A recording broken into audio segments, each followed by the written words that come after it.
never a dull moment, but we always go through it. Guys, we'll probably give a couple seconds, right, Jasmine, for everybody to jump on, and then we'll kind of get cranky. Vanessa's here, Eliana Hernandez, I see. Robert Berlin, Damaris is here. Good morning, Damaris. And A. Furman. If you guys want to turn on your camera and just say hello, you can. If not, no worries. Abdel has been a client of mine for almost a year now, and very well respected in the industry, very knowledgeable. I call him a walking encyclopedia when it comes to mortgages, and also knowing both sides of the transaction, which is really important, I feel, for realtors to know what the lenders do and lenders to know what realtors do, because essentially from my personal experience with Abdel being my lender on the purchase of my home, I was exposed to what both of you do consistently. And I'm like, wait a minute, realtors really need to be knowledgeable about lending. I mean, not specifics, but understand, so that you can, really guide your buyers and make them feel confident that they have somebody that knows what they're doing, right? So absolutely, that's why I feel passionate about it. And throughout 2022, I hope to keep teaching realtors about lending and specific different topics, right? So yeah. There's definitely, it's like we were just saying, my favorite word is never a dull moment. There's so many different variables. I can't tell you guys how many times I changed this PowerPoint throughout heading into it. And it's really because I always tell my team, the industry is shifting, especially within the last couple of days, couple of weeks, in regards to interest rates, in regards to the market, in regards to home appreciation, house supplies. For some of our agents on here, right, you guys would look at an FHA loan and it was like, yeah, screw that. We're not going to deal with the property eligibility or anything of that nature. I'm starting to see a little bit more FHA loans start getting accepted, a little bit more sellers concessions, right, start being given. I always notice too, around the holiday season, Thanksgiving, Christmas, you'll see a lot more sellers willing to give inspection credits and stuff like that, as opposed to before it was sold as is, take it or leave it. So kind of, Jasmine, I guess we'll give a couple more seconds and we'll wait for more or less everybody else to jump on. But any agents have any questions, or some of our participants, do you guys have any questions or just some comments before we kind of get started?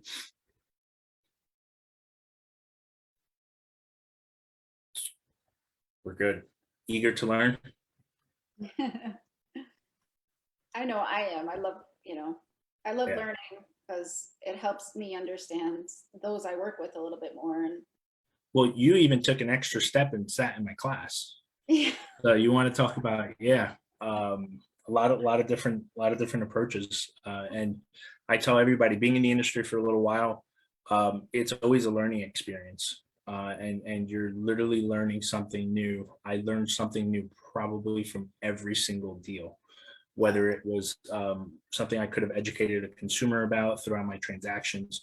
About, I would probably say maybe like 6 months ago or 8 months ago, I was in the car with my significant other, and she always hears me nonstop talking to clients. And till she told me, she goes, you use a lot of abbreviations when you talk. DTI, ROI, we all know LTV. And I'm like, yeah. And she goes, well, people have no idea what you're saying. Yeah. And I was like, I don't think so. I mean, it's obvious. LTV, who doesn't know what LTV stands for? DTI, everybody hears it. And within those last couple of months, it really dawned on me where I'm like, you know what, now I will take 10, 20 extra steps to truly go into, all right, LTV, that actually means loan to value. And that means what you're financing versus what the house is actually worth, or the sale price, the lesser of the two, is what your loan to value means, and what the actual percentage of your ownership versus what you're financing. So it becomes a point where you take that 10 steps extra, and I put on the professor hat, half the time, and really, really go out of my way to at least do our best to educate our clients and educate the different professionals on here. Jasmine, you let me know when I can get Yeah, cranking. And then, I say let's get started. okay, Since it's 11:06 now.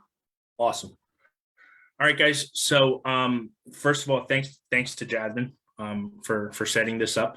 It's been something that we've been kind of going back and forth on. But you know, we put a firm date. Again, my name is Abdel Khawatmi. I work with a Paramount Residential Mortgage Group. I'm actually one of the managers here. Our office is located in Woodbridge, New Jersey. We're a direct mortgage lender. We do direct lending for 1 to 4 unit residential homes. Wide variety of different programs from FHA, conventional, VA, USDA. Really some of the things that I wanted to cover today, just current market factors, and usually, and Jasmine and I were going back and forth on this. She's like, yeah, you really got to cut that part. And it's just, there's so much right now going on the market. And we have capital markets call with our corporate team.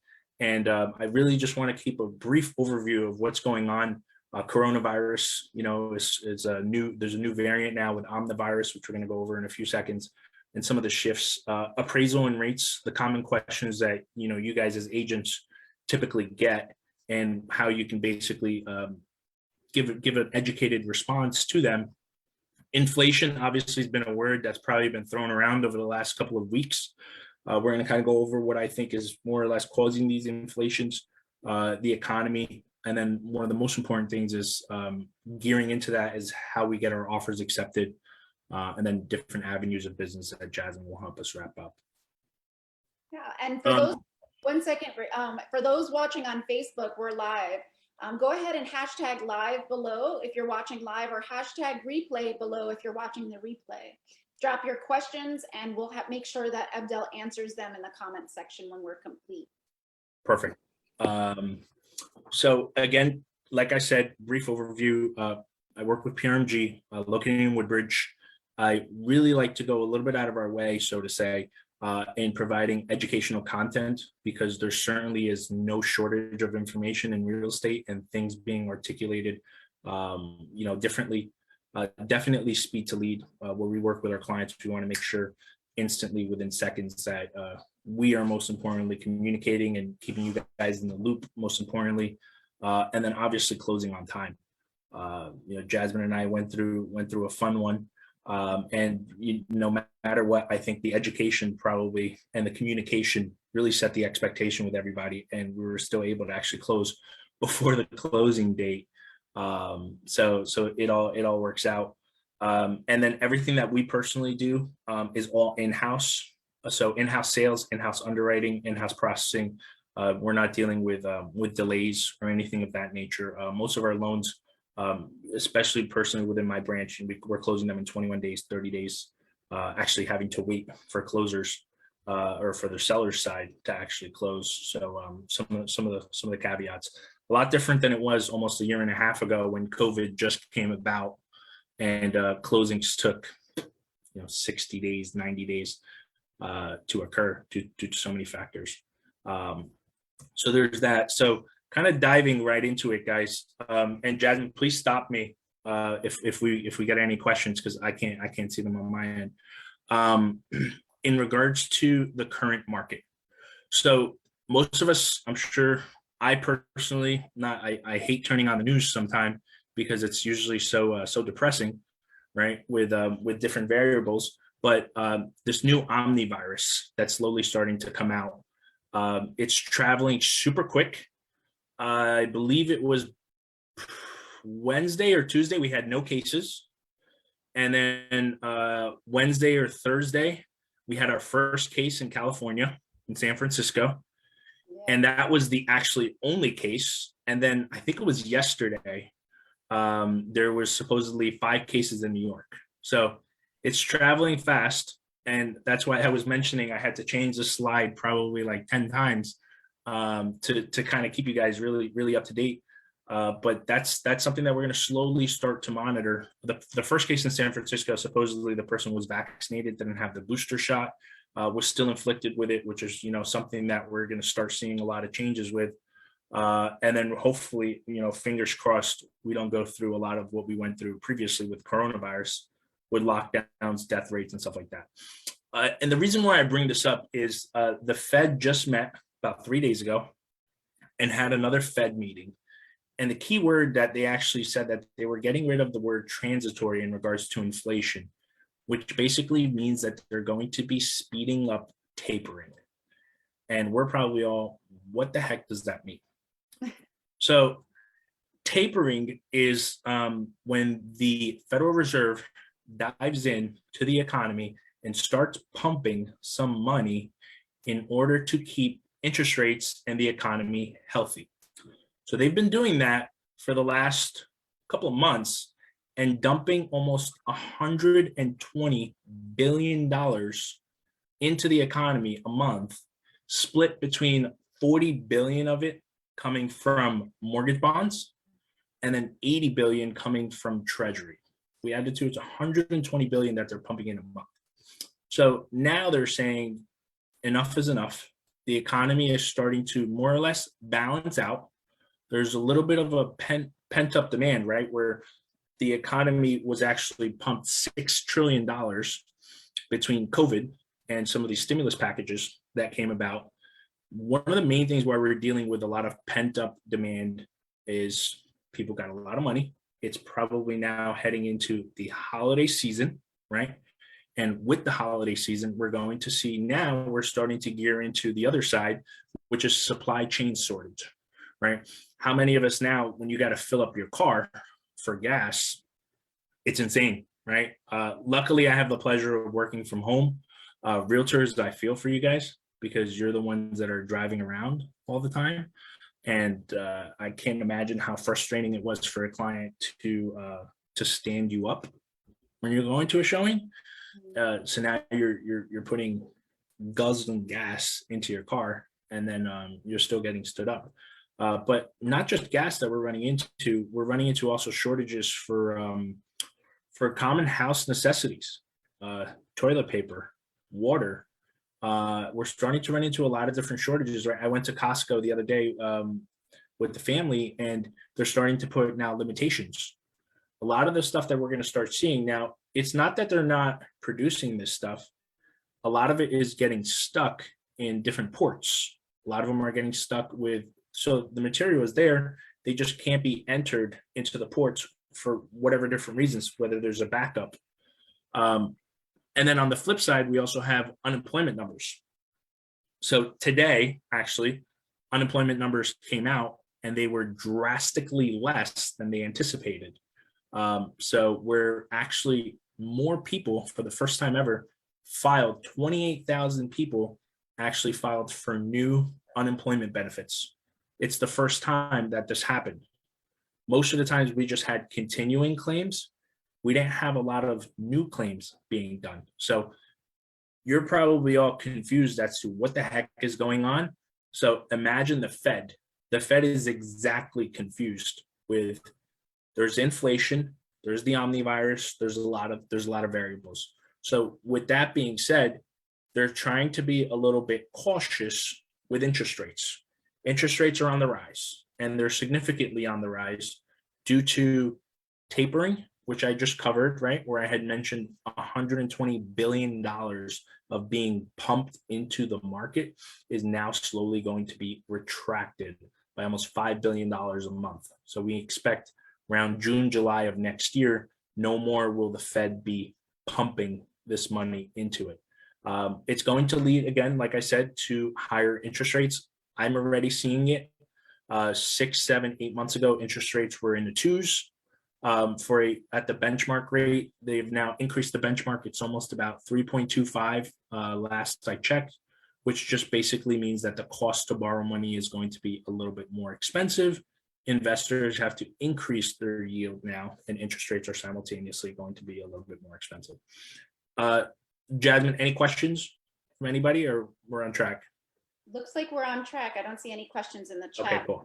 That was really impactful. Now you're saying the rates are at like 3.25? So that's the benchmark rate. So benchmark rates right now, roughly, last I checked yesterday, they're at about 3.25. What that basically means is that's kind of like the plateau. 3.25. That's a 750 plus credit score, 20% down consumer buying a single family home.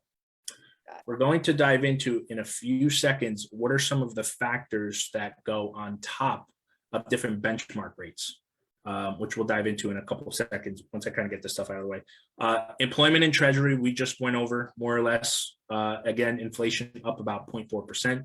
The stock market is a big one for some of the people here who are invested. We're now in a bullish market with the stock market, which just means that there's a little bit more earnings starting to plateau. A big one that I shared the other day was in reference to loan limits. Loan limits now have actually increased to 625,000 with Fannie Mae and Freddie Mac. And Jasmine, you texted me, you're like, what the heck does that mean? When I posted it, right? And it essentially gives people now access to being able to qualify for a regular conforming mortgage without having to take the route of going with a jumbo loan, which is still available to consumers, but interest rates on them are a lot higher. And also the guidelines to qualify for them are very, very stringent as well, where it's not easy to qualify for a jumbo loan. You need to have a certain number of reserves, which means you need to have some money saved up in your bank account aside from your down payment and closing costs. Them increasing this cap, which we kind of expected with house price appreciations jumping up almost 19%. But again, this is going to be a huge, huge thing that they kind of did, allowing consumers now the opportunity to qualify for a regular conforming loan, being able to go at 625. So far in 2021, it was 548,250. So it was 548,000, which means that they basically increased it almost just over $75,000 in less than 1 year, which is a huge, huge jump. Question, is that different in all states, different markets, counties? Yes, great question. So it does vary per state. So California, some areas of California, I believe it's 647,000 and change. It also varies too. There's also what's called county loan limits too, especially for FHA. So if you run into some counties that are like Mercer County, especially if you're going FHA, some clients can't get an FHA loan within Mercer County if it exceeds a certain amount, which is pretty crazy because you have some predominant areas like Princeton and stuff where houses are $1 million plus. And then you have some areas that are a little bit more urban that kind of more or less bring that down. So you have that impact. So great question, where it kind of varies within the specific demographic of the area that you're in. Area median income comes into play, home prices and what the values are within those areas come into play, and that makes a big impact as to the specific type of loan that you can qualify for. Got it. There's a question in the chat by Robert. He said loan limits also vary on unit count, right? Yes, great question. God damn it, I haven't even been recording this. It's going to be on, I guess, on Facebook, right? That should give me the opportunity to pull it. So yes, awesome question. So you have, this is all for residential. So 1 to 4 unit residential is where the limits are at. So 1 unit, and I can actually pull it up, where exactly they're going to be jumping up.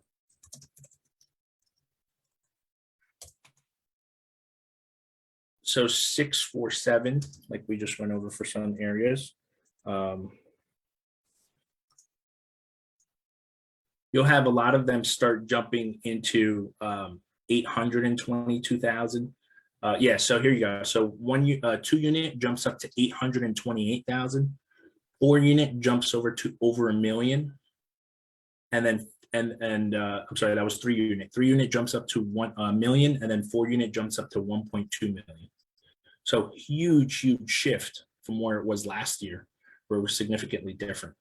So that's almost a jump of, like I had said, almost 18% difference between where it was currently this year into next year. So that should definitely help in reference to a lot of the different changes that we're going to start seeing.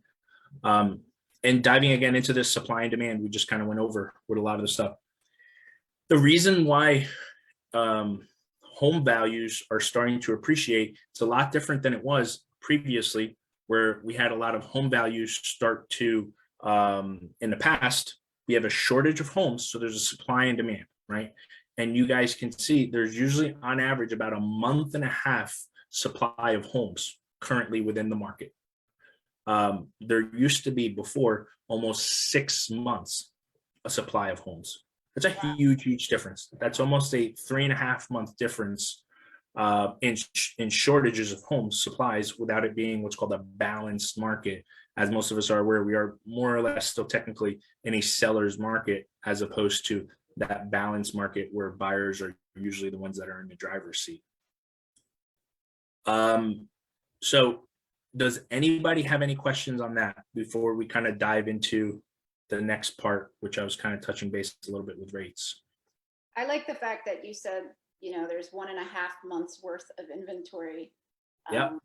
If I was a realtor, that'd be like, listen, it's almost like you use that to counsel your buyers, right? Versus like how fast you need to move forward now, because there's only, in the past it was 6 months. Now it's only 1.5 months. So let's get and there's that saying where and it all depends. There's so many different variables that come into when you're putting a house, right? If you have a stable job and you have your money saved up, is now the right time to buy? It's always the right time to buy if you're renting, right? Whether interest rates are 4%, 5%, 6%, you're paying 100% interest when you're renting, right? How many times have you heard me say that line, right?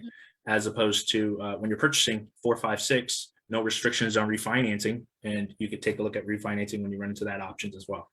So, so there's that. Now, kind of picking back a little bit more, and this is probably one of my favorite topics, is what are the factors that affect your interest rates, right? When you're qualifying for a mortgage, I usually like to break it down in 3 different categories of factors that affect your interest rate. And I have them broken down. So the first factor is based off of the consumer themselves, right? The client themselves. The second factor is essentially outside market factors you can't control, which is basically what we're dealing with right now with inflation, the Fed looking to slow pumping money into it, and then you have the house itself. So from the consumer standpoint, the first part, you have your down payment or your loan to value.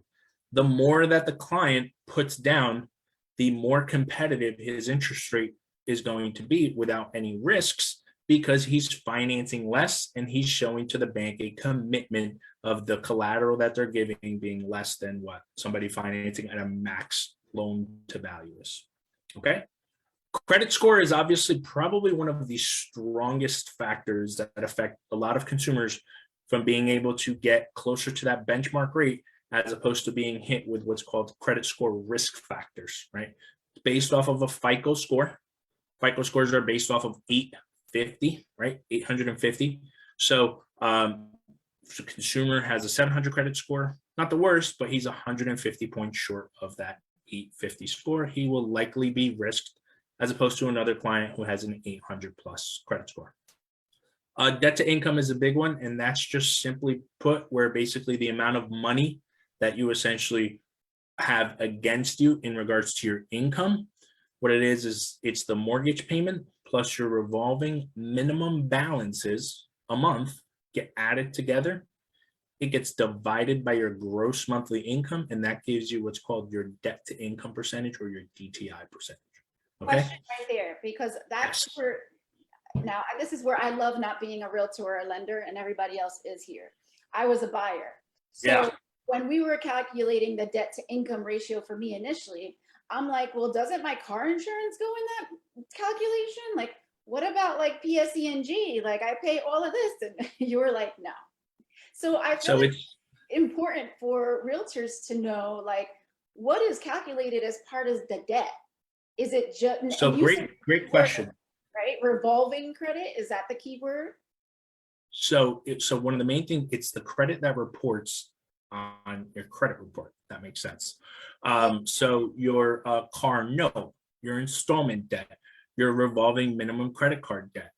Now, what also another thing that you put that's not included on your credit report is actual debt that you're responsible for, such as alimony, child support, and things along that nature. IRS debt is a big one, right? Where you want to make sure if you have IRS debt, it needs to be paid off, or you need to be on a payment plan showing consistency of payments being made. Some banks have different restrictions. Usually it's 3 payments consistently. That has to get factored into your debt to income and then see if you still qualify. Wow. So a lot of different stuff, but like cell phone bill, utility bill, things along that nature, and especially cell phones being so expensive nowadays, you would think eventually they're going to get reported to your credit, but those do not. Child support, alimony, tax debt, things along that nature, plus obviously the minimum revolving debt is what gets calculated, and it varies per loan type too. So an FHA loan is a Federal Housing Administration loan. It is not a first-time home buyer's loan. So a lot of people usually say. An FHA loan is not a first-time home buyer's loan. No. First-time home buyers tend to take advantage of them because you can put only 3.5% down, which you're going to be surprised. There's going to be a lot of changes right now that's happening with the Department of Housing and Urban Development because it's sponsored through the government. So another misconception, the government does not lend on an FHA loan. The bank gives the money for an FHA loan. The bank is insured through the Department of Housing and Urban Development.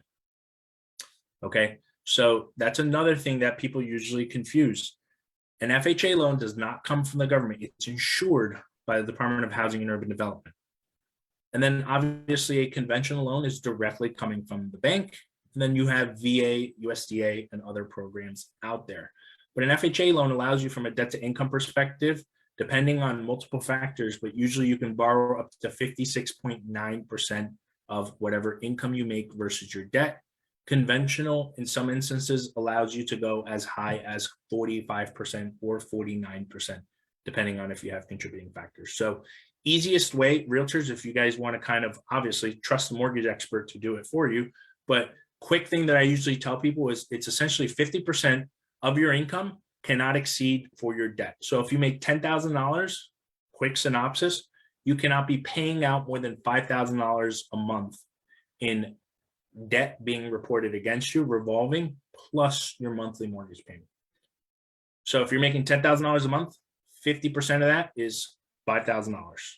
Your mortgage payment is $3,000, which again, we're going to dive into in 2 seconds what composes a mortgage payment, which is essentially your principal, your interest, your taxes, and insurance. After the $5,000 minus the $3,000, you're left with $2,000. You cannot have more than $2,000 of minimum payments. So minimum payments for your credit cards, minimum payments for your student loans is a big one too, and minimum payments also for your car notes cannot exceed $2,000 in that example. The other factors we already went over in detail. I won't dive into it too much, but mortgage-backed security, treasury yield, unemployment, and new construction, that's really what we're going through right now. Cannot control it. It's been pent up for a little while. We've been kind of, say this as nicely as possible, babied for the last 2 years, right, with super, super low interest rates, and we're going to see them start trajecting higher. And then the home. So believe it or not, when you have different factors for your home, there's different interest rates that are available. If you're purchasing a condo or a multifamily home, you're likely going to have a risk factor against a consumer who's buying a single family home. So that's a big one, Jasmine. So if somebody's buying a condo, there usually is about, from what I normally see, about a 0.75% risk factor. And it really depends by the lender, but there's always going to be a risk factor if they're buying a condo or a multifamily home because there's a higher chance of default on those specific type of homes than a single family home. Wow. Okay. Yep. There's a question in the chat. If a buyer already has an FHA mortgage and buying another property, can they qualify for another FHA loan? No, only if it's within a certain distance. So it really depends. Usually, if I'm not mistaken, it's a 50-mile difference is where they can. And the main reason why is because FHA must be owner occupied. You must be living in the home when you're getting a new FHA loan. So You can't get one FHA loan for 3.5% down, and then 6 months later, the house down the street be able to get an FHA loan. Okay, so usually you would have to get an FHA loan. And then if you're looking to buy another home, again, not coaching anybody, you must follow guidelines, but FHA requires you to live in the home immediately within 60 days. So you have to move in the house within 2 months. You have to live in the house for a minimum of a year. Okay. Conventional, same thing. But also conventional allows you to purchase what's called a non-owner occupied home. If it's a single family for a conventional loan and you're looking to essentially get an investment property, you could put 15% down. And if it's a multifamily, non-owner occupied, you have to put 25% down. Geez, did that go up? 25? No, it's always been multifamily, non-owner occupied is 25% down. Single family, non-owner occupied is 15% down. That's usually general guidelines. I can confidently tell you that's our guidelines with PRMG. Maybe some other lenders have different overlays, but usually Fannie and Freddie require that. And that actually piggybacks into the next one, occupancy. So you have owner occupancy, where you live in the home, which means that you're not going to have a risk factor. If you're getting a non-owner occupied home, you are going to be risked because, again, there's a high level of chance where you can be where the home cannot be rented out. We saw that. We saw that extensively with COVID. So many people now, the courts are going to be backed up for years because of people trying to get evicted, right? And because there's a high risk of you not being able to get a return, right, or get rented, you're going to likely get risked because of that. There was a question also within the forms with Robert Murillo, and I couldn't add it to the slide because it came in earlier today. But Robert, I don't know if is Robert on the call? Yeah, he's there. Rob, if I had the answer to this question, it's like I told Jasmine, I would not be here telling you guys that. I would have been investing and making millions and millions of dollars if I could figure out the accurate formula. But if I can definitely tell you this, there's usually a 30% is what you want to look at for your ROI, for your return on your investment, right? A lot of different factors that you look into. There's also, if you're looking to do like a fix and flip, usually they say don't pay more than 70%, right, of the fix and flip. There's no real general rule. It all depends on factoring in your taxes and escrows can also go up too. So when your taxes and escrows going up, I can't tell you how many times, Jasmine, I guarantee you next year, you're going to call me. Hopefully I'm wrong, actually. And you're going to be like, hey, I'm getting this piece of paper that is telling me that I have to pay an extra $300. What is that for? I thought my payments were going to stay the same. Your payments do stay the same from principal and interest from what you borrowed from a bank to your return. That can never change. Fortunately, can go up or can go down, right? Multiple factors are involved depending on if you make repairs and things like that. So you want to make sure that when you're going to be doing that, you have at least an understanding of your payments might go up. So Albert, I hope that kind of answers your question, but there's definitely no, and I love how you used it, foolproof age-tested formula. There's no foolproof age-tested formula. At least I should say this, not that I personally know, and I'll leave it at that. There may be some very successful investors out there that can at least tell us, what to look for and what not to look for. But from a mortgage standpoint and a personal investing standpoint, I have a multifamily home in Bergen. I always look at mortgage payments covered. Keep a little bit of money, especially when you file your taxes for your Schedule E taxes. You want to make sure that you're taking not a loss, especially if you're looking to buy another home. That comes into play as well. But I could tell you personally, I don't know of any foolproof age-tested formula that works, right? And if you find it, please let me know, because I would want to know that. There's another question in the chat. Yes. I'm in Illinois. I was just told I need 20% down for an investment property. Is it different in every state? I'm not sure what the guidelines are in Illinois, but I will definitely circle back and double check with you. I know for a fact, like I said, confidently, 15% down, single family here within New Jersey. I don't think it varies per state, but again, I always say this, if I don't know the answer, I won't say it. I will definitely look into it for you. But I could tell you from what I know, single family, non-owner occupied, 15% down. 2 to 4 family is generally 25% down from non-owner occupied. If it's going to be owner occupied, you can put as low as, if you get an FHA loan, 3.5% down, even if it's a 4 family. So FHA loans, but that opens up another can of worms, because, and that's why it's kind of like I always say it, there's a catch-22 with every program, right? But if you get a 3 or 4 family FHA loan, you can put 3.5% down, but there's something called a self-sufficiency rule, which basically means that the potential rent of what you could be receiving from the market rent must cover 100% of the mortgage payment. So the units, they have to add it up. They have to take, if I'm not mistaken, 75% of it, and it has to cover 100% of the mortgage payment. If it does not cover 100% of the mortgage payment, you can't get an FHA loan. And you run into that a lot, especially in urban areas. I've had so many deals, Newark, Jersey City, North Bergen, where an appraiser goes out. He may not know the property. He may know the property. Realtors want to call, get your comps in advance, especially if it's a rental, that's a multi-family home. Get your comps in advance.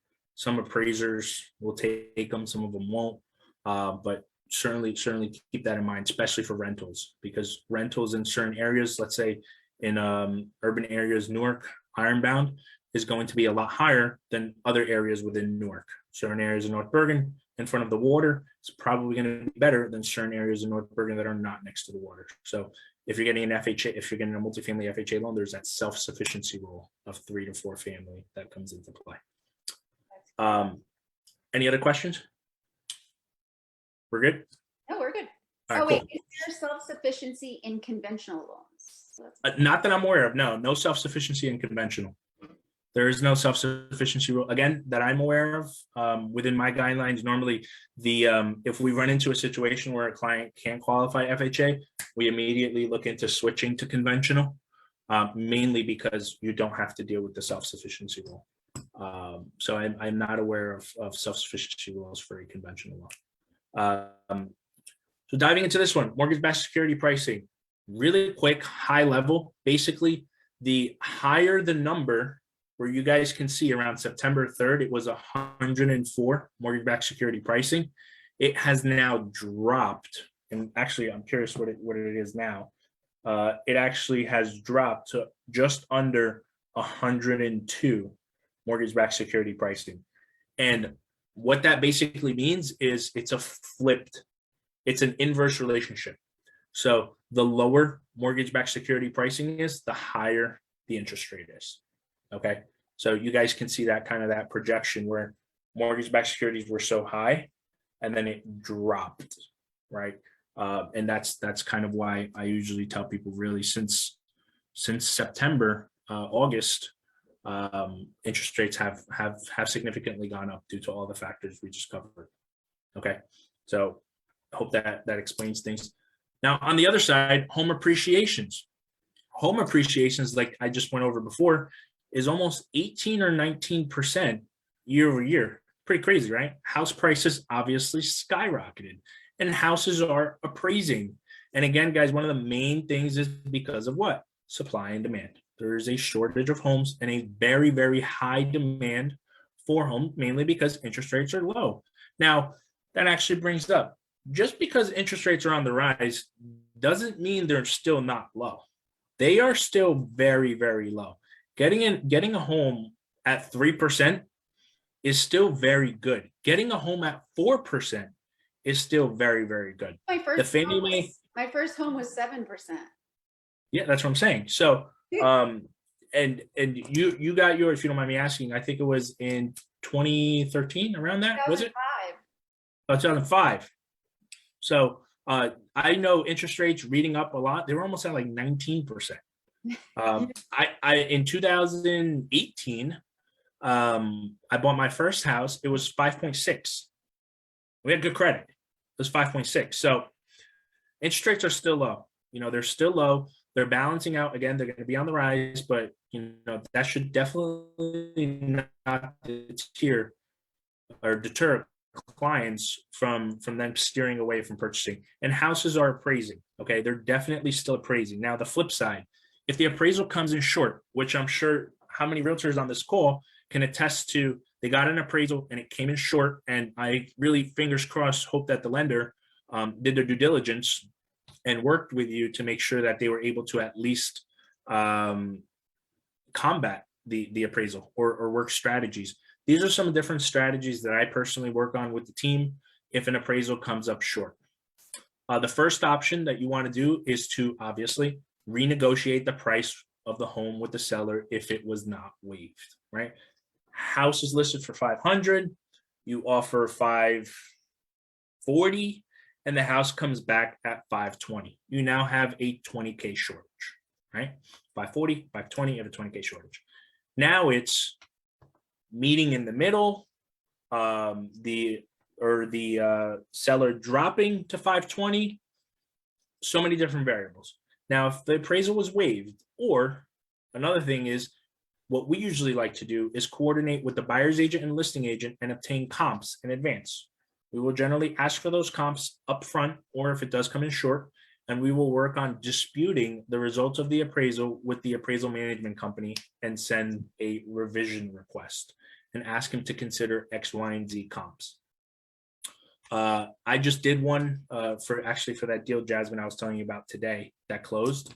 The house under appraised by $7,000. I was in Jamaica when we went, saw it, called the appraiser on FaceTime audio, and you know how I am. Went over everything. I'm like, dude, what's up? What do we got? And he was like, oh, you know, we could figure it out. They were like awesome sellers. And I was like, well, let's take a look at comps. Went over comps, and he was a little adamant that, you know, he should have increased the value of the home. We went back and forth, buyer's agent, listing agent together, and we ended up having the appraiser increase the value by 10K. So it went from being short 7 to valued 3K more, right?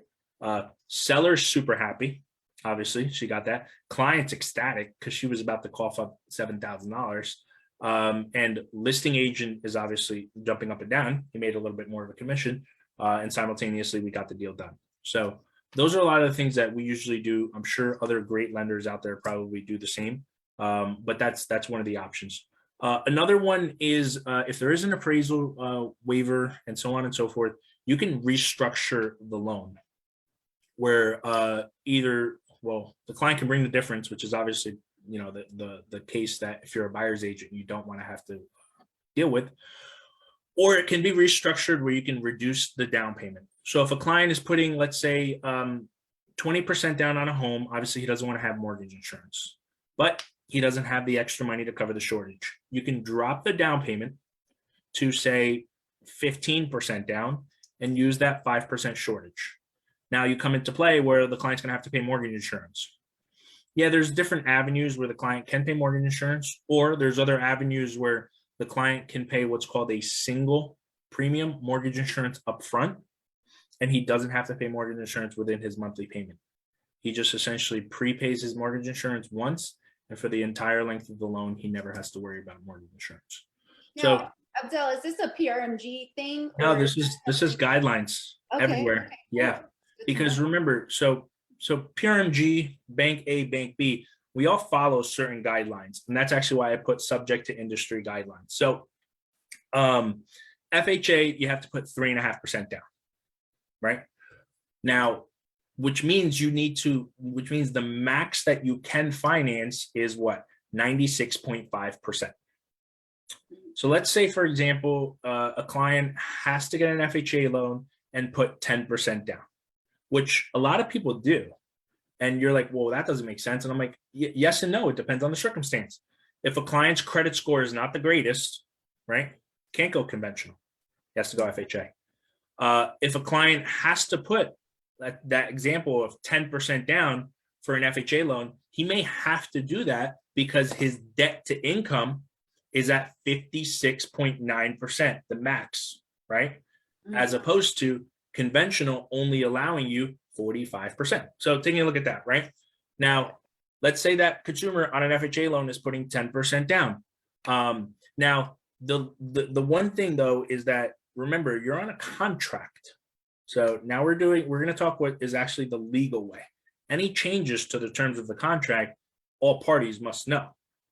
And let's be honest, people do it all the time. They don't tell the listing agent or the seller's terms of the contract.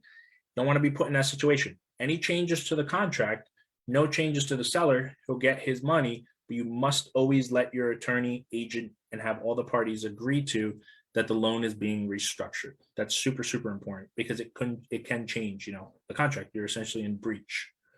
But there's that, right? So they're subject to industry guidelines. So if this house now, he's technically financing 90%, right? For the FHA loan, because he's putting 10% down, and the house under appraises. Now he's going to be financing, let's say under appraised by 2%. He's going to be financing 92%. His payment is going to go up, but if his debt to income still qualifies, you have no issue. You can just literally have the sale price increased, and then because it under appraised, the difference went up and the LTV went up. But again, no changes. Just instead of the client financing, hypothetically 520,000, he's now financing 525,000 for the shortage of the appraisal. Okay. And then obviously, worst case, which none of us want to do, is terminating the contract. It always depends on the terms of the offer, right? If you have an appraisal waiver, you now have an exposure. But always, like I always say, reach out to the attorney and the agent to see if it's applicable, and you can request the termination of the contract. Jasmine, any questions on this one before we kind of shift? No, I don't see any questions, but this was super good. If you thought this was very beneficial and you learned from it, drop a 1 in the chat for me, please. I want Abdel to feel supported. I feel like he's very knowledgeable. I always learn. I went to his mortgage school, so I just love this stuff, and I don't know why, because I'm not in the mortgage industry. Well, it actually does this, right? So owning a home is what? Keystone of wealth, financial affluence, and emotional security. I mean, that was a perfect segue, because it's being educated in any industry, whether it's real estate, mortgage, stocks, it makes you understand what the heck is going on in the world, or what are the different options. And it's so important, I tell my agents all the time when we work together, just because I'm the lender doesn't mean I don't want to know what's going on with inspections. Doesn't mean I don't want to know what's going on with credit requests and stuff. Like, no, I want to know, because I want to be educated, one, on that aspect. And then two, if I need to do a little bit of a nudge, or the client hearing it from a second voice, obviously we want to get the deal done, right? And we want to have everybody put the client in the home and simultaneously close. Yeah, and I'm passionate about it. I keep saying it because, for me to decide on who I was going to work with as a realtor, it really came down as a buyer, like who's more knowledgeable and who's going to able to protect me. So even though I had a realtor, I wanted my realtor to know a little bit about mortgages so I can ask her some questions and she can, help me a bit, because maybe my lender was busy, or maybe I didn't want to bother him, or I just had a simple question. And you never bothered me. No. But you just never know. I just feel like in any industry, I'm in marketing, I need to know who I'm working with, what they deal with every day, so I just, I think it's so important what you're going over, and everybody's dropping one. So awesome. I love it. Awesome. This was a question that I received within the link for the registration. What should I ask as an agent when I'm screening a client? Awesome question. There's something, and I thought of this, right? There's something that I'm like, well, how do I categorize everything that I do into one slide? And as you guys can see, I like to hear myself talk, right? So There's something called the 4 Cs of mortgages. Some of us might have heard it before. I have done some videos on this before. 4 Cs of mortgages. So this is essentially, and I'm probably missing a bunch, but these are the main criteria when a client needs to qualify for a mortgage of things that he has to touch on. Okay. Now, my relationship with my preferred agents is a little bit different because I'm like, I got you. I'll handle it. All I need is their name and their phone number, and I'll take it from there. Just text me their name and their phone number. I'll do a group text message in 2 seconds, and we'll take it from there. You're on the same page. I'm on the same page. We're there. But these are stuff that we look into as mortgage lenders that we're obligated to. And the first thing is capacity, and it's called 4 Cs. So obviously the 4 Cs. So the first C is capacity. What is the capacity to repay the loan, also known as ATR?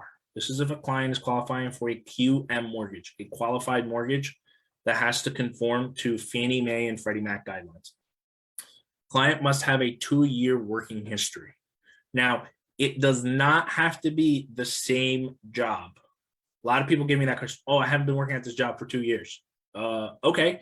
Have you been working as a W-2 employee, for example, for 2 years? Yeah, I used to work at John Doe. It used to get paid W-2s. Yeah. And what was that type of employment? It was, I don't know, a truck driver. And what are you now? A truck driver. Okay, good. You can get a mortgage, right? So now there's also some kind of like gray areas right now with what we're going through, which because of COVID, there was people who had time off. So people who had time off, you can't do a full 2-year work history, and it really depends on the type of program that they have. So an FHA loan, for example, if you took time off from work more than 6 months, you have to be back at your current job or that new job that you just got for 6 months in order to utilize 100% of that new job's income. That's a big one. So if you took time off from work, you don't have to wait 2 years, okay? You can be back at work. Again, this is my parameters. Other lenders may have additional overlays, but within our parameters, you have to be back at work for that current job for 6 months in order to be able to utilize 100% of that income. And then if you're self-employed, which is probably what kills a lot of my self-employed clients, is remember, we have to use net income. It's not gross. Trust me, I'd be a millionaire if I could help all my self-employed, business owners. I can't. And for me, it doesn't make sense. We take gross for a W-2 employee, but we have to take net for self-employed. I'm not complaining, but net income for self-employed. And you have to be self-employed for 2 years, or you need to go, actually, yeah, you have to be self-employed for 2 years. Now, if you go from self-employed to W-2, that's okay. There's no time frame restrictions. But if you go from W-2 to self-employed, you need 2 years of that self-employed income. And remember, the whole purpose of this, guys, is because we need to show the client has what? The ability to repay the loan. And self-employed income, you can make $300,000 1 year, and then the next year you can make $50,000. And if I'm qualifying you off of $300,000 and you only made 50, you're not going to pay back the mortgage. You're going to go into foreclosure, right? So that's essentially, again, big picture thinking, agents, these are just the things. You don't have to ask these questions in detail, but I definitely want to touch up on a lot of them. Capital, where is the money coming from? I can't tell you guys how many clients that I have put cash in their bank account, and then they're like, all right, ready to go. We get their 2-month bank statements, and there's a $50,000 cash deposit that we no longer can use because it's not sourceable. So super, super important for the consumer. We always ask them, my number one question is, well, where's your money coming from? 401k. 401k is a big one. Okay. I need you to do me a favor. I need you to contact your HR or your 401k rep, Fidelity, or whoever it is that you have, and confirm for me, are you able to pull out what you expect to pull out? Because there's certain restrictions with your 401k.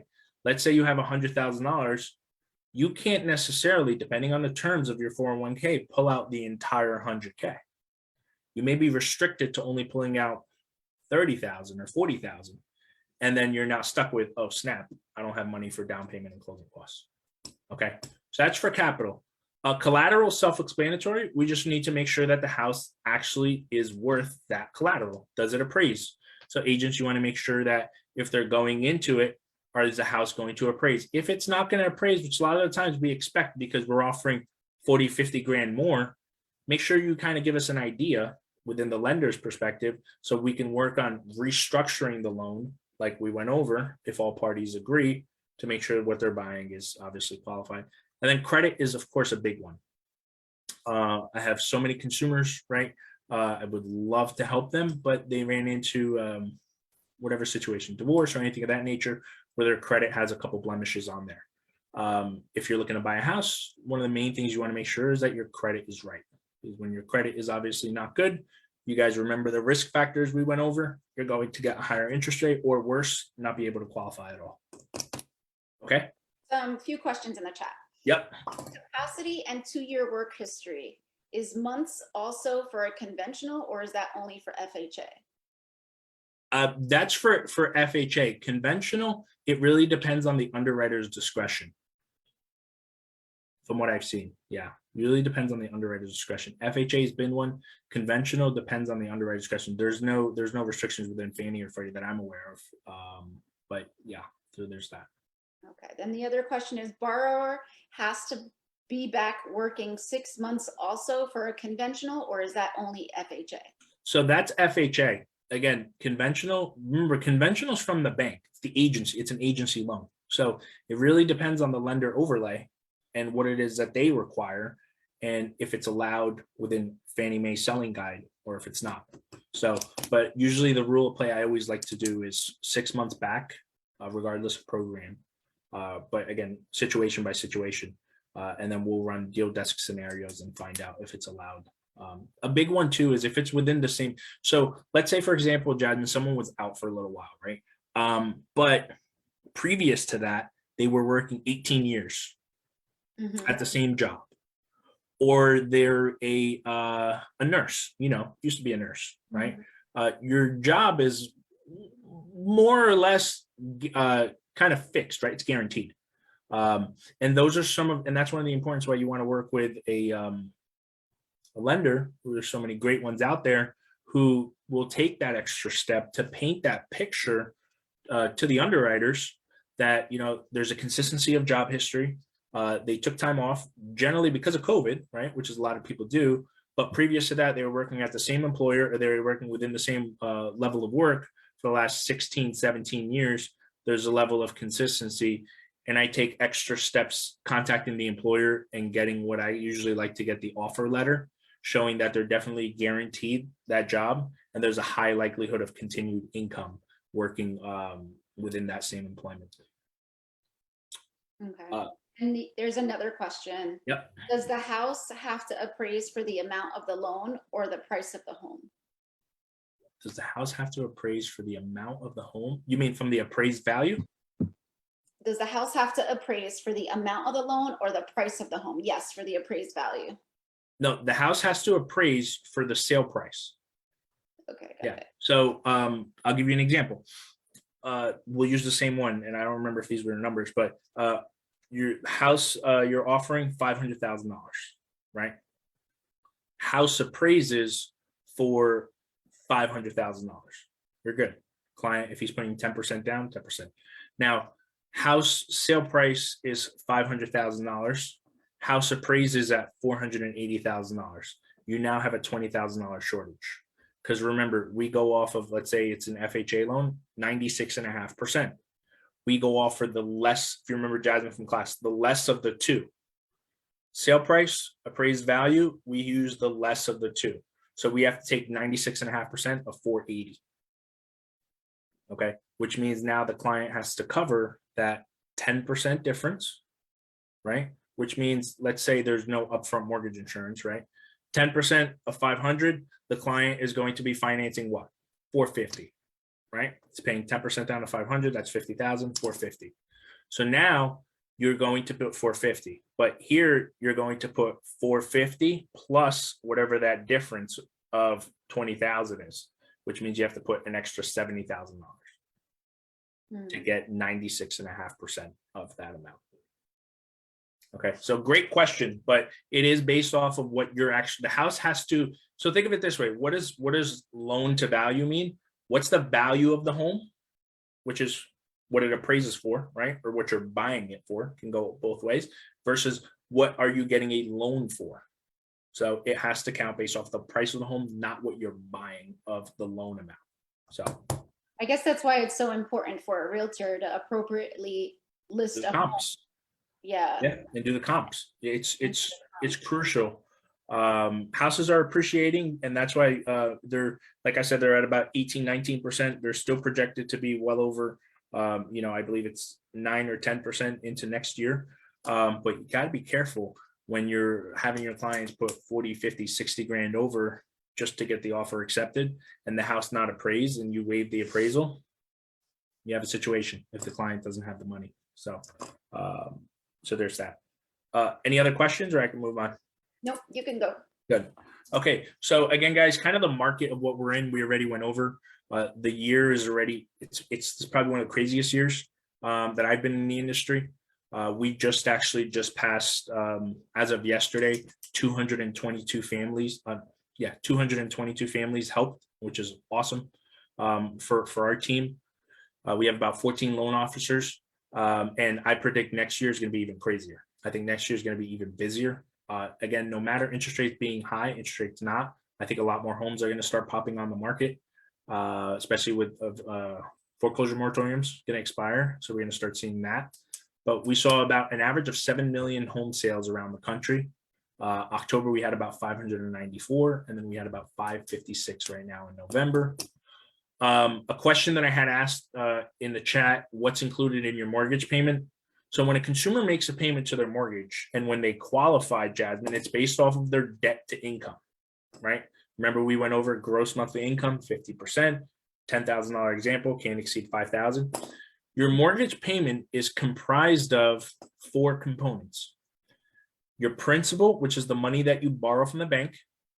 Your interest, which is essentially the interest rate of what you're going to be charged for the money that you're borrowing. Your taxes, which is usually the property taxes of the home, which you'd be surprised, tends to increase. And then your insurance, which is your home insurance. Now, insurance also has potentially 3 different subcategories for insurance. You can have home insurance, hazard insurance, which is Geico, Progressive, Liberty Mutual, that protects your home against a fire or anything like that. You also have what's called flood insurance. So if you guys remember Hurricane Ida, that thing came out of left field for us in Jersey. So whoever is here in Florida and California, you guys all know you deal with it all the time. But Hurricane Ida was a huge, huge curveball for us. And I think it's going to the new maps for FEMA, which is the people who actually insure a lot of these type of programs. They're going to redraw a lot of these maps, where some areas that we thought weren't necessarily in a flood zone are now going to be in a flood zone. And what that just basically means is your mortgage payment is going to increase because you now need to have flood insurance. And flood insurance is not cheap. If you're getting an FHA loan, it has to be through FEMA for the first year. And it can be as high as $2,000, $3,000, $4,000 a year, which can affect the client's debt to income because their mortgage payment is higher. And then the last one we all know is mortgage insurance, right? So mortgage insurance, you have 2 different types of mortgage insurance depending on the program. If you have an FHA loan, like we went over, mortgage insurance is forever, unless in some instances you put 10% down. That's called MIP, mortgage insurance premium. And then you also have, for a conventional loan, you guys have heard it before, PMI, which is private mortgage insurance, which basically means it's given to you from a private institution, and it eventually subsides when you reach 80% of equity, or automatically when you reach 80% of loan to value, 20% of equity, or 78% of LTV and 22% of equity. Okay. Now, if you're getting a condo, you also have to add in that too, from a qualification perspective. So you have, when you get a condo, you have something called HOA, homeowners association fees. So people who are qualifying for a condo need to qualify under the PITI, principal, interest, taxes, insurance, and HOA in order to qualify. So super important for you to know that. And then now kind of gearing into what we wanted to cover in addition today, what are some of the common buying concerns? Client not knowing what to look for, client having financial stress and having no idea what type of mortgage program is tailored to them, and then also a client being clueless on where to begin. Jasmine, you and I met in, I think it was May of this year, if you don't mind me sharing. Yeah, sure. You did the right steps, right? The first thing that you do, you didn't find a house, fall in love with it and say, damn it, I can't qualify. Or, you know what, it's too much out of my budget. The first step that you did was you went and got pre-approved. You went and got understood. We went over your taxes. We went over everything. We knew exactly what we needed to do. I was able to provide you with a pre-approval letter and we began our home search, right? So this is the importance, guys, especially as we start gearing into this a little bit of uncertainty with the market. Is the buyer's market, seller's market? What can we do to help get your offers accepted no matter the condition of the market? And the first thing that you want to do is you want to make sure you have an understanding, believe it or not, before you do anything, of what type of market are we in. Buyer's market, seller's market. 6 months ago, 7 months ago, I think it was almost 6 months. Shit. In June, I bought my house here in Ocean County. I already knew I was buying it within the heart of the market. It was super, super hot. It was time where I had to kind of cave in, and I bought a house. I offered 50 grand, 50 or 60, 50 grand more than the house was listed. And I waived everything. I waived the appraisal contingency, the inspection contingency, the loan contingency. I offered the sellers to close in 14 days, which we actually got the CTC in 8 days. And I also let them stay in the house for an extra 2 weeks. They had another offer come in 75 grand higher. So I offered 50, somebody else offered 75, which is insane, right? And I was like, yeah, no, I'm not. They hit us with highest and best. And I thought I was in clear. 50 grand more, waiving everything, flexibility to close, seller can stay there for free. This is a walk in the park. Come to find out, highest and best. And I was like, there's no way. They ended up choosing our offer because the terms of the offer were a lot more prevalent than the offers of somebody else who offered $75,000 more. So how do you make your offer as clean as possible?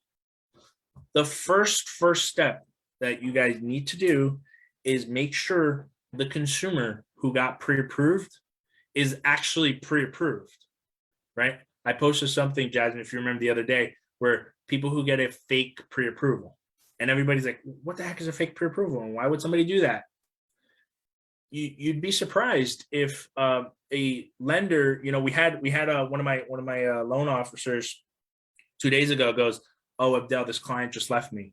And I was like, why did he leave you? He said, oh, because the other lender was asking for less documents. And I was like, okay, did you tell that agent that the client was not supplying you what we needed to verify in order to place a clean offer, and the other lender just gave him a piece of paper? I could pre-approve every single person on this call right now in 10 minutes and just type all your names on my pre-approval and say, here, you're pre-approved. But we don't.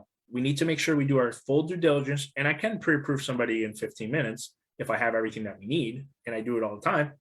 But we need to make sure that a client is fully pre-approved. You get a pre-approval letter. Not only do you get that pre-approval letter, you also get a DU approval, which there's automated systems called desktop underwriting through Fannie Mae. There's also another one called Loan Prospector with Freddie Mac. And what that basically means is all the information that the loan officer inputted into the computer has now been verified by an automated system, and it actually conforms to industry guidelines. And Fannie Mae can actually buy that loan if it gets sold on the secondary market. So you want to make sure that loan officer does that. You also want to make sure the loan officer did their due diligence and asked for their tax returns, for their pay stubs, went over all that information. If they had student loans, are they on a payment plan? If they're not on a payment plan, Does he understand what are the guidelines? They just recently changed. FHA changed to 0.5%. You remember, Jasmine, I called you and I was like, dude, FHA just changed to 0.5%. Awesome. Before it used to be 1%. Big difference for some clients who have high student loans. So once you've made sure the loan officer actually did their due diligence, you put the offer as clean as possible. And there's something called contingencies. You have there's a million contingencies, but three of the most popular contingencies is a loan contingency, appraisal contingency, and an inspection contingency. So I always tell my clients this: loan, appraisal, and inspections are the most important ones.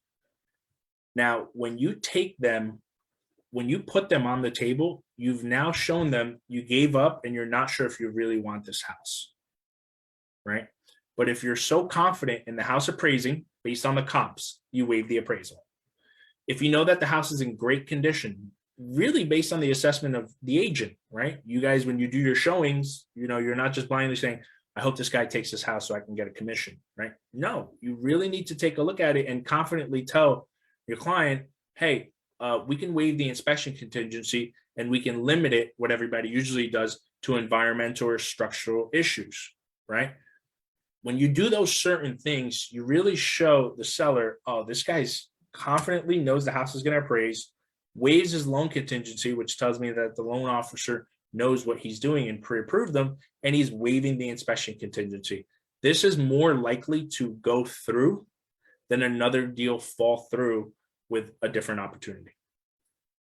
Okay, so super important on those contingencies.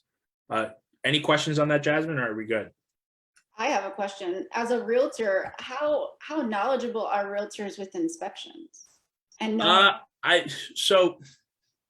it's a great question. It really depends on your experience. The main things that I look for, foundational cracks, chip paint is a big one too if you're getting an FHA loan, because it can't have chip paint. There's safety within certain areas with like guardrails that need to be inputted, handrails and stuff like that. We get that a lot, actually. Cracked windows is a big flag that an appraiser is going to flag. And a recent one too has been like garage doors. I'm seeing a lot of them. They for some reason, I guess nobody likes to actually close their garage doors, so they end up getting messed up. Inspectors and appraisers are going to flag that. And if an appraiser flags a certain issue, depending on the appraiser, he will do the appraisal. He will say the house is worth, the example I keep using, $500,000, but it's subject to the following repairs. Meaning the appraiser must go back to the property and do what we call a 1004D, or a re-inspection, and re-inspect the property and make sure that garage or whatever was flagged was actually fixed. Got it. Very common for FHA loans. FHA has to conform by minimum property HUD guidelines, and it just basically means that it's very property specs eligibility driven, as opposed to a conventional loan has a little bit more looser regulations and guidelines. Okay. Another thing, some tips to get your offers accepted, and you'd actually laugh, but avoid asking for personal property.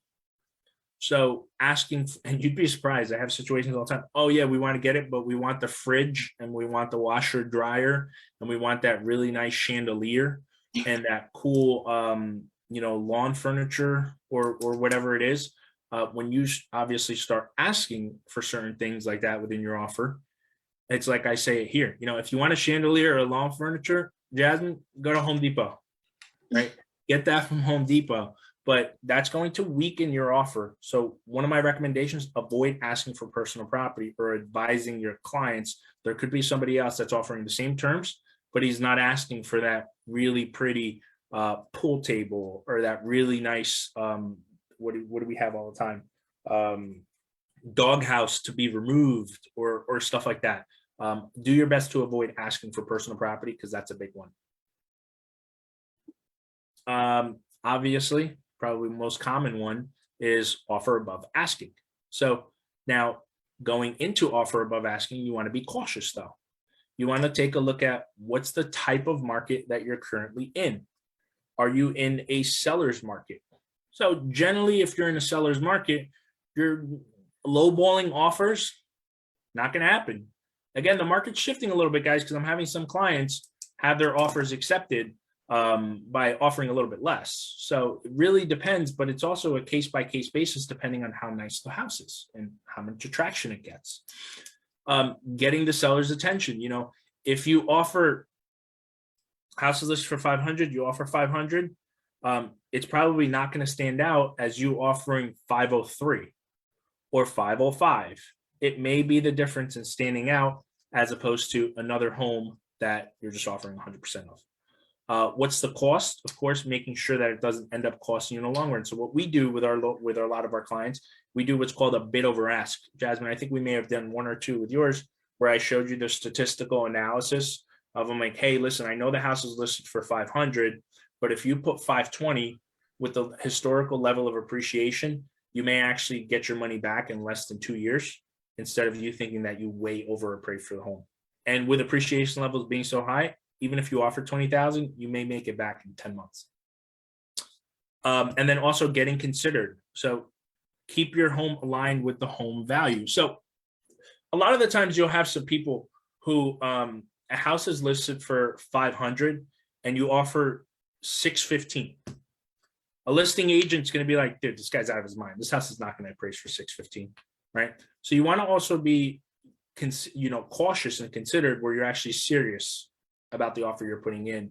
Listing agents, if they're the right listing agents, will actually know that there's no way this house is going to appraise for 615. It may appraise for 525 or 550, but nobody's going to cover a difference of 115,000.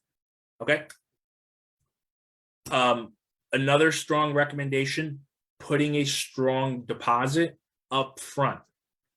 So this is actually something I do, Jasmine, with a lot of our agents where if a client is buying a house 20% down, right, on a $500,000 house, we keep saying the example, that's $100,000.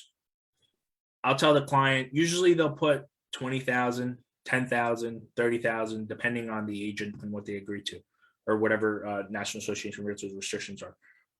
I'll tell the client, hey, put 75,000 as an EMD.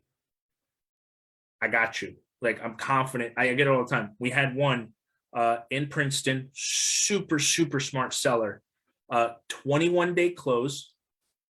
Really expensive house too. I think it was like $750. Client was putting about 30% down.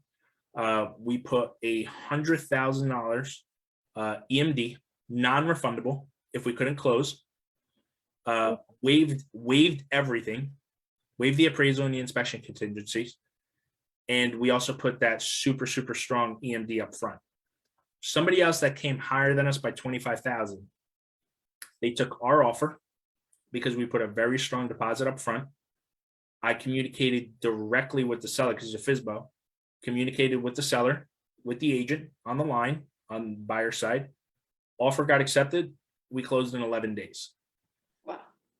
So it's not necessarily, guys, the amount, the higher the down payment or the more money down, it's a combination of a lot of different things. And tailoring, you hear my line, Jazz, right? Tailoring the perfect mortgage, tailoring the perfect offer, right, to the seller, right? And they're going to be like, yeah, this makes sense. Or we're this EMD, EMD is really, like I say here, it's in jeopardy. If you don't close, you lose your EMD. But if you're confident with your financing, with the appraisal value and the inspection, these are some of the tips that you can start implementing if you want your offers to get accepted. Now, is that what makes the relationship between a realtor and a lender, that makes a difference? Well, 100%. I mean, I for that specific example, I knew the agent really well. And Jasmine, you know me, I don't work with a million agents. I work with maybe like a handful, if that, who know me and I know them, and they know my aggressiveness, and I know at what point do I need to let them do their thing. It totally works. Like if I'm working with an agent, for example, that I'm noticing a little bit of a failure to build rapport, so to say, or it also becomes a big thing too with the client, because if I say this to a client, the client's going to be like, yeah, dude, I don't know. You know what I mean? But if I've truly built the rapport with the client and the rapport with the agent, or the agent builds a rapport with the lender, it becomes a matter of trust, as simple as it is. If you built that trust with that agent, you confidently know, they'll know, you got me, I got you, and you're Gucci and you'll close, right? So great point, right? It really, really just depends. So many factors. Waiving appraisal contingencies, again, I can't tell you guys how many different offers we put out that don't get accepted when we don't waive the appraisal contingencies, or offers that do get accepted when we do put appraisal contingencies. So appraisal contingency is a major, major one. All about listing agents, buyer's agents who are on the call. Make sure you guys get your comps in place, or make sure the client has enough assets to simultaneously be able to show that the client can actually qualify if the house under appraises to cover the difference. Make a larger down payment. Self-explanatory, right? You're buying a house, conventional, 10% down for offering 500,000. You get another offer for conventional, 20% down. Same terms, same time frame, same everything.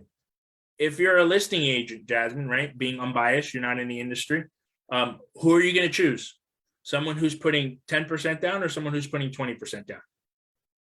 Right. 20% down, right? So it becomes a matter of obviously showing good faith to the seller, like I say, or at least showing that you have good standing. I actually take it a step further when we're doing down payments, and I work with our clients and the agents to give what's called a POF, which is a proof of funds, on all of our offers. So Jasmine, we did it with you, remember? Yeah, screenshots of I was like, give me screenshots of your bank account, and we did. I redacted certain areas of the account number for confidentiality, and we presented it. So that shows the agent, hey, we're not full of shit.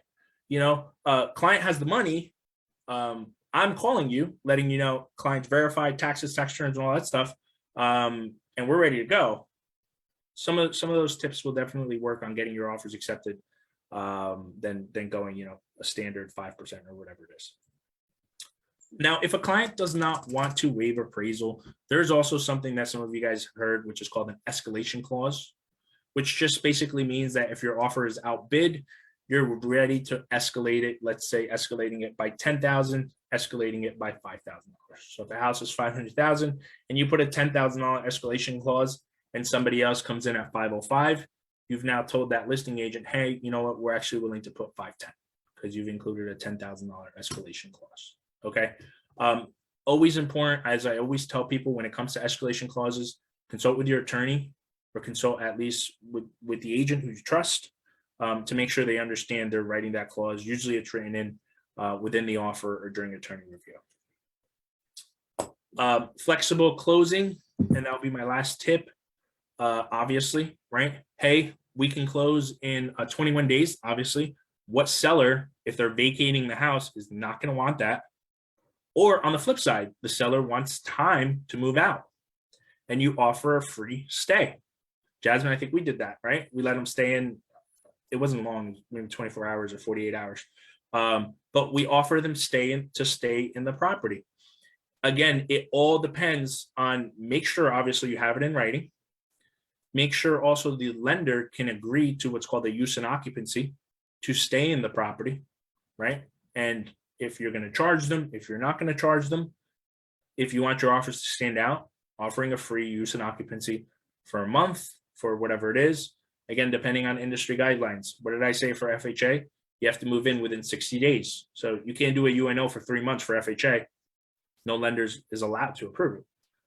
So understanding that you have certain opportunities to present yourself to the seller that makes you flexible for closings.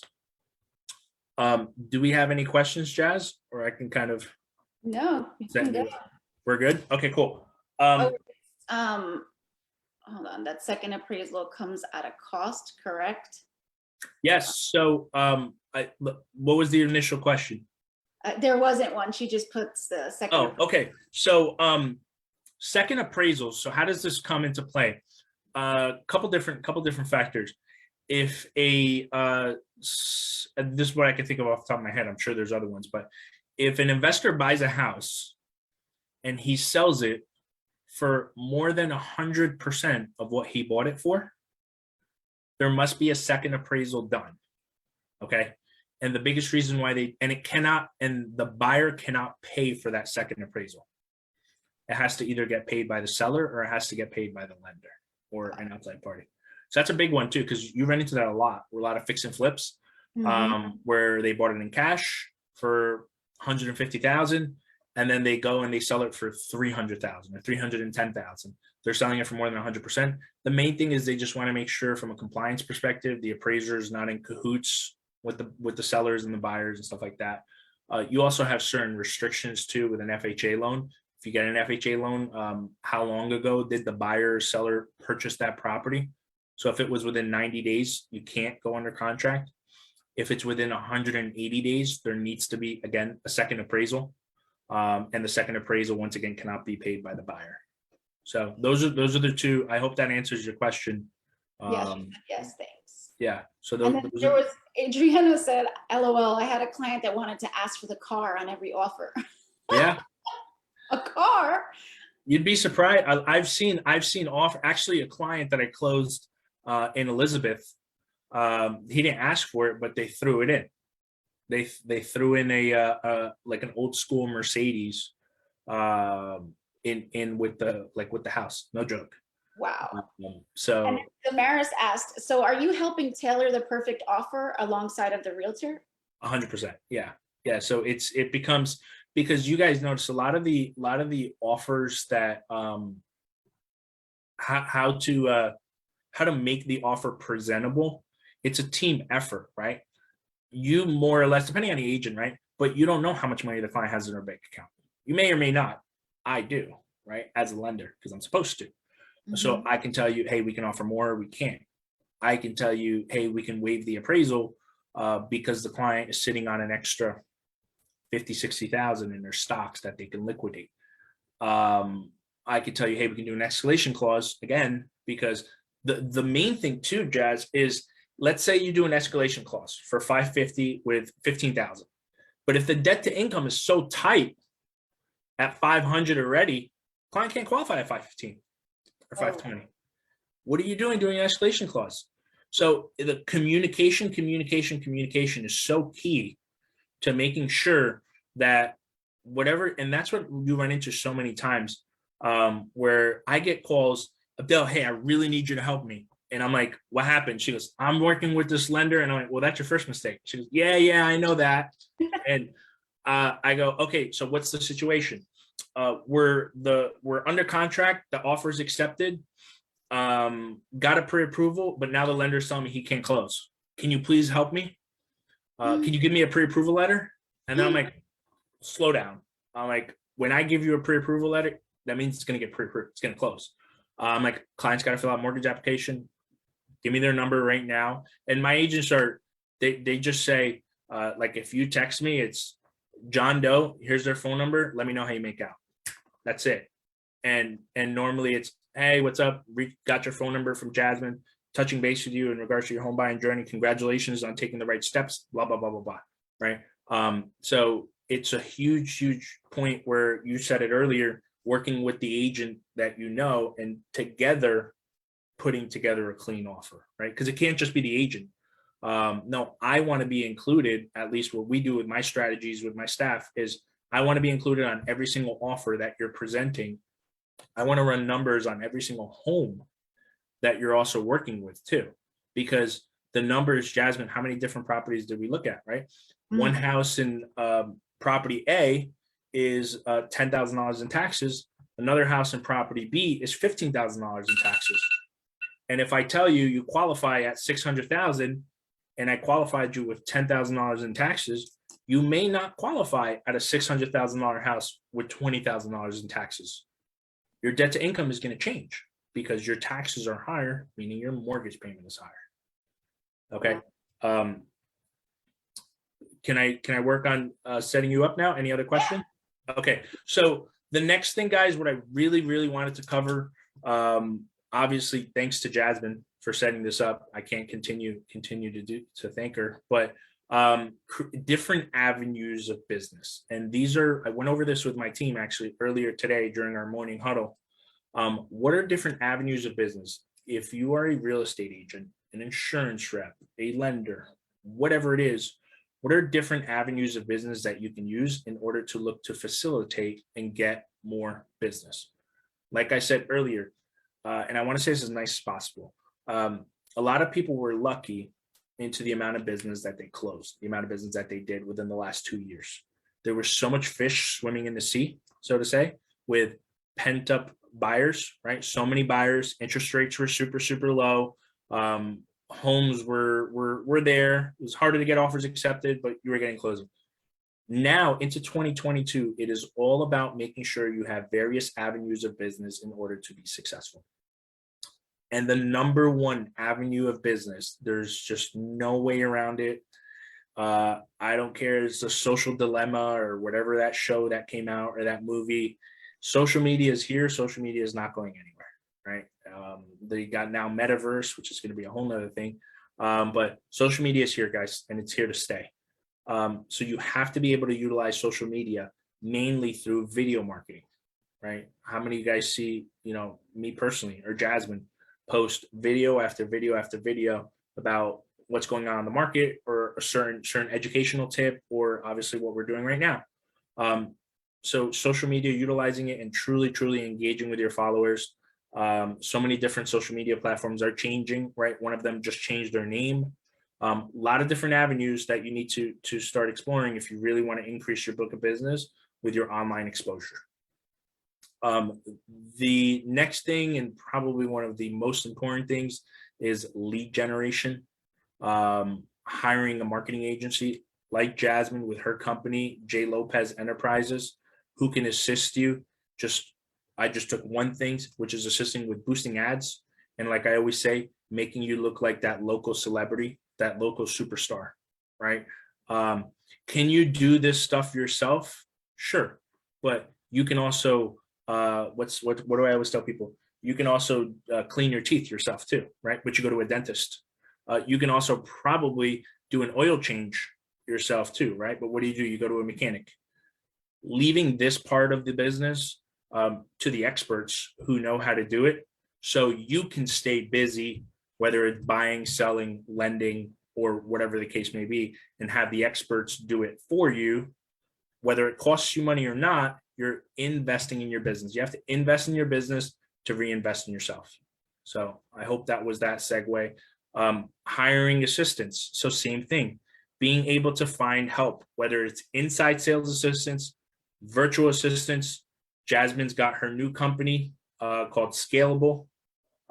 Being able to do that hard part for you guys, find you the perfect account specialist or inside sales assistants. I don't know what fancy title you give them, Jasmine, but yeah, being able to take that stuff once again off your plate. I was a firm believer in probably one of my strongest flaws is I know I can do, and I don't want to sound whatever, but I know I can do this. I know I can do calls. I know I can do my social media. I can do this. I can do that. But I need to be able to take things off my plate to truly give that level of customer service that we want to give to our clients, especially agents. I have the comfort of being home. I pay $2,000 for this desk, and I basically live in this desk, right? So it is all about being able to take things off your plate so you can truly stay busy with being on the phone or being on the road. And then the last approach, and I'll leave it up to you, Jazz, is doing advertisements.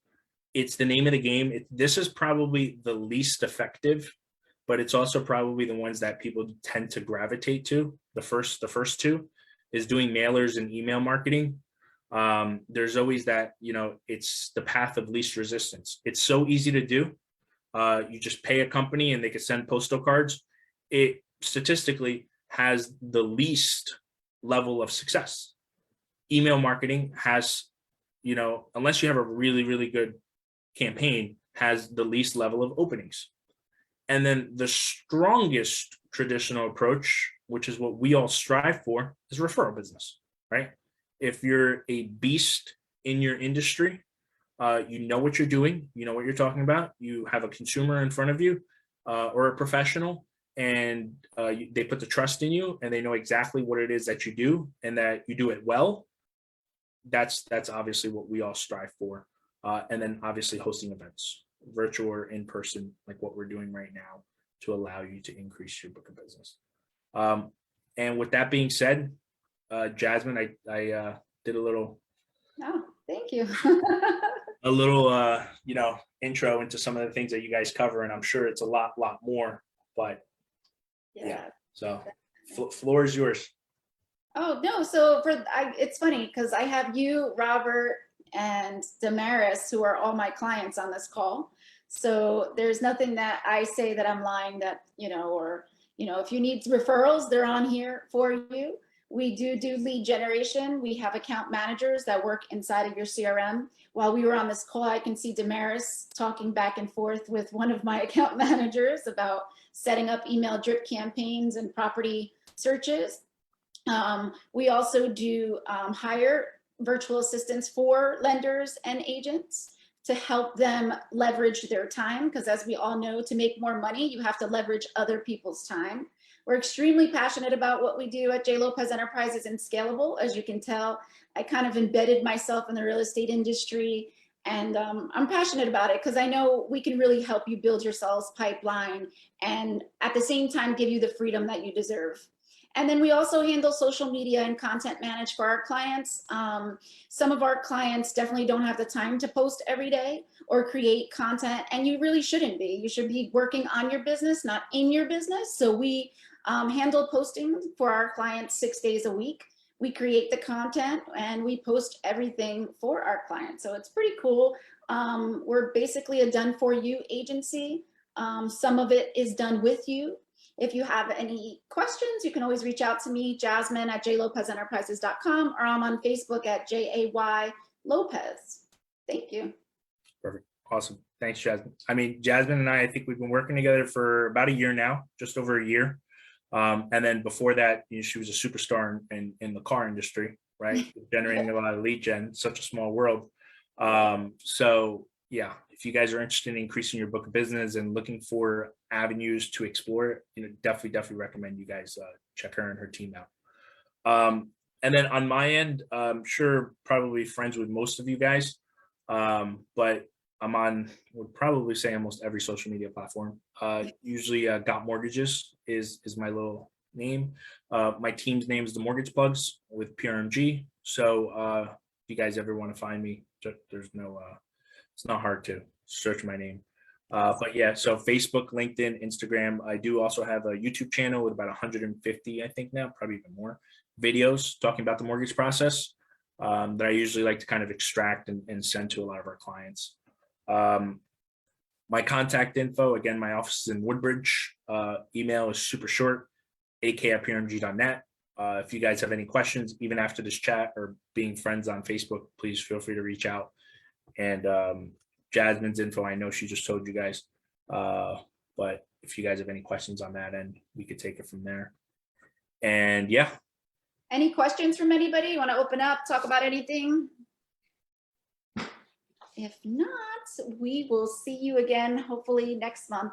Yeah, we're going to try our best to do this monthly. So any ideas that you guys have, you have our contacts, please feel free to shoot us. I would love to probably do another session a little bit shorter, because I know this one was a little bit long, but we had a lot of things jam-packed to talk about.